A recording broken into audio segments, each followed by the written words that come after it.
লাগি গো এই গহন বনে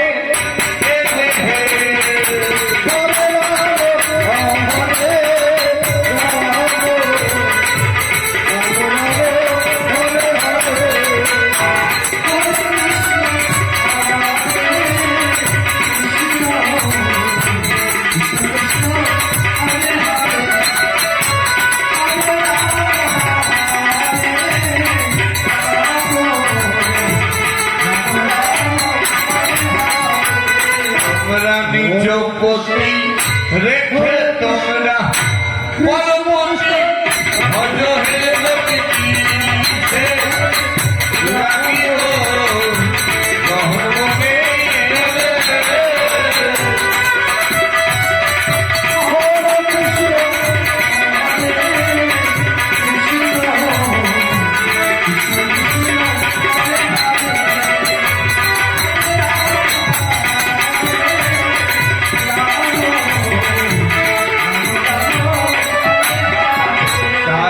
যাও হে গোপী আপন ঘরে ভজ নিজ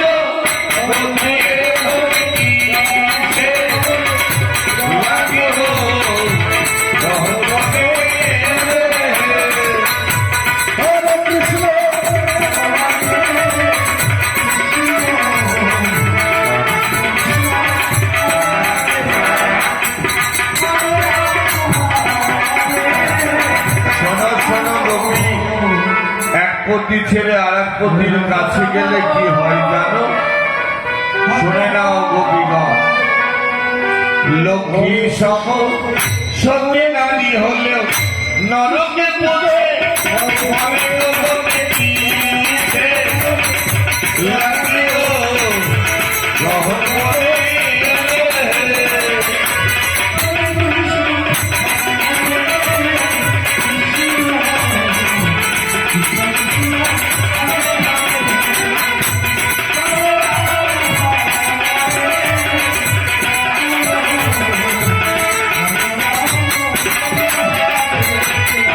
এইভাবে কৃষ্ণ যখন বসিবে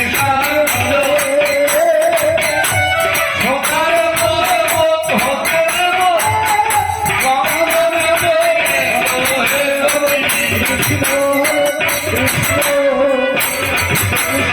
হরে হরে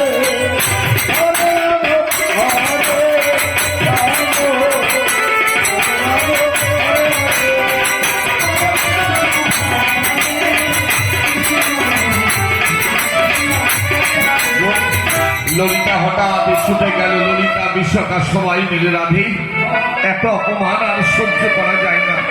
ডাকলো আমাদের, আবার দেখ আমাদেরকে তাড়িয়ে দিচ্ছ। আমরা কি খেলার পুতুল? হ্যাঁ, যখন ইচ্ছা ছুড়ে ফেলে দেবে। চল আমরা যে যার আপন ঘরে ফিরে যাই। চল। আরে ওরা চলে গেলে রাস হবে না। এই তুমি দাঁড়াও দাঁড়াও দাঁড়াও, যেও না। ওই জায়গা আবার ডাকছে, চল আমরা যাই। ও বন্ধু, তুমি অমন করলে কেন? আরে শোনো গোপীগণ, আমি তোমাদের যমুনায় পরীক্ষা নিয়েছি, আরেকবার পরীক্ষা নিলাম। সকল পরীক্ষায় তোমরা উত্তীর্ণ। তাই আজ কি করবো জানো? আমি রাস চক্রে নৃত্য করব, তোমাদের মনের আশা পূর্ণ করব। তাই মাইনা যত গোপী তত কৃষ্ণ, বৃন্দাবনে রাসলীলা শুরু হলো, নিত্য রাস। আচুকে জুটে গোবিন্দ যা যশোদা, গোবিন্দ যা যশোদা।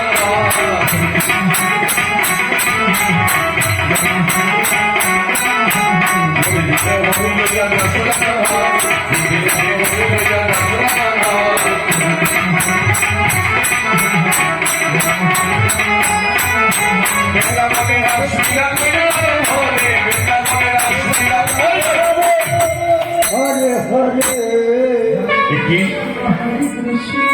আমার রাজচক্র ঘুরতে ঘুরতে রাজচক্র থেমে গেল কেন? এমন কোনদিন হয় না। আমি একটু যাই, নিশ্চয়ই কেউ রাশে এসেছে, আমি খুঁজে আসি। তাই চললেন ভগবান। হরে কৃষ্ণ হরে কৃষ্ণ কৃষ্ণ হরে হরে হরে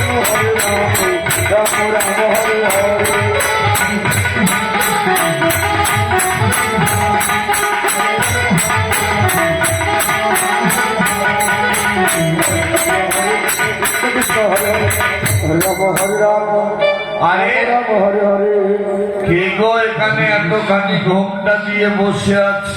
আমাকে বলছো? তোমার নাম কি গো? আমার নাম শেখ কবি গো, শেখ কবি। শ্বেত গোপী? হ্যাঁ। শ্বেত মানে তো সাদা।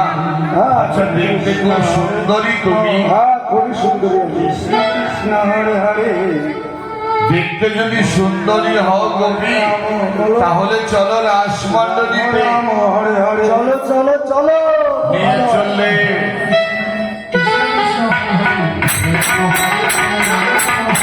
হরে কৃষ্ণ হরে কৃষ্ণ, কৃষ্ণ কৃষ্ণ হরে হরে, হরে হরে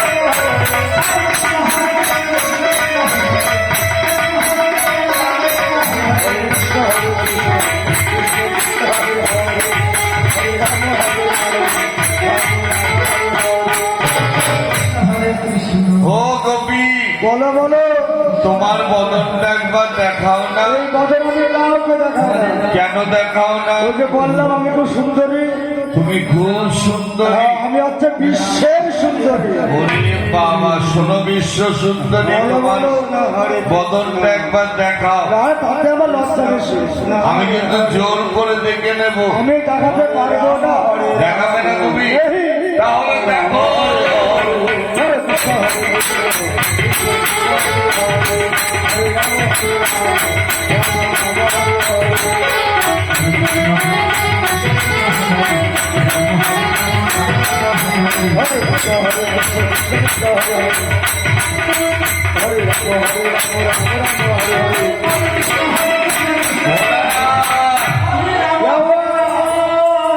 আপনি কেন এসেছেন রাসমণ্ডলীতে? আমি এসেছি রাস দর্শন করতে। না বলে না, এরা শুধু আমার, এরা সার কারো নয়, এরা আপনি দর্শন করতে পারবেন না।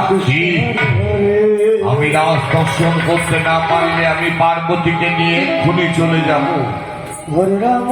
না বলে না, পার্বতী হচ্ছে আমার লীলার সহায়কারিণী। তাকে নিয়ে গেলে আমার লীলা পরিপূর্ণ হবে না। হয় হোক, না হয় না হোক, আমি তোমার, আমি যাব না। ভোলানাথ, আপনার মনোবাসনা পূর্ণ হবে। আগত কলি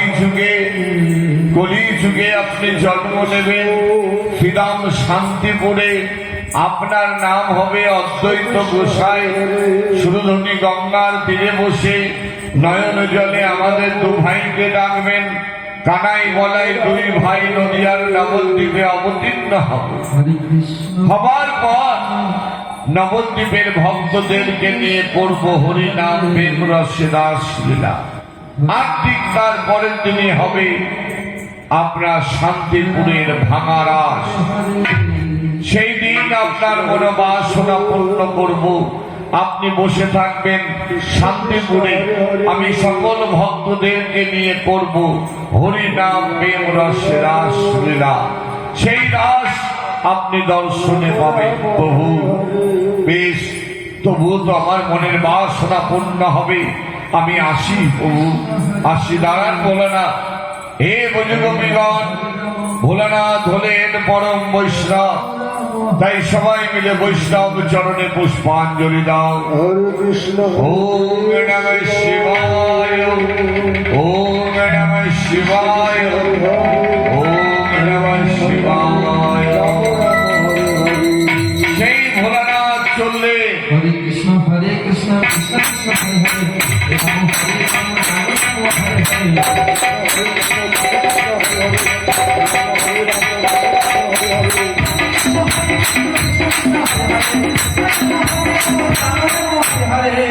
এইবার রাসের শেষ সুর। যে সম্প্রদায় আপনারা নাম ধরেছেন আপনারা চলে আসুন। আপনাদেরকে নাম সমাপন করতে হবে, কেননা প্রায় ৫:৫ বাজতে গেল। হরি রাম হরি রাম পরবর্তী সম্প্রদায় চলে আসবেন রাসের